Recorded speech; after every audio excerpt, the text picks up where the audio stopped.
ருசி பார்க்க பட்கனும் இல்லை, தோள் கொடுக்க தோழனும் இல்லை, ஆதரவாய் பேச பிள்ளைகளும் இல்லை.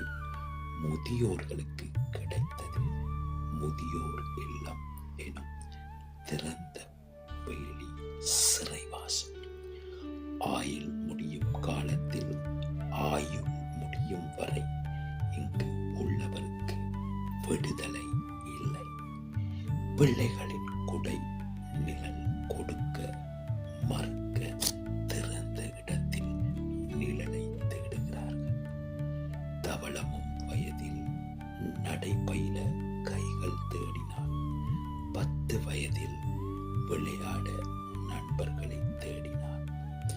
வாலிப பருவத்தில் கண்ணி மனதில் இடம் தேடினார். தந்தையானதும் பிள்ளைக்கு பள்ளியில் இடம் தேடினார்.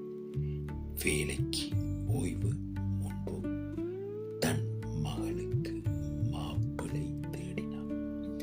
இறுதி வரை முதியோர் இல்லத்தில் இருக்கும் அவள் பெற்றோரை தேடவில்லை. ஆனால் அவன் இறுதி மூச்சு பிரிந்தது முதியோர் இல்லத்தில்தான். எமது யூடியூப் சேனலான வாய்ஸ் ஆஃப் காட் சேனல் மூலமாக முதியோர் இல்லத்தில் இருக்கும் எமது தந்தை தாய்மார்களை கௌரவிக்க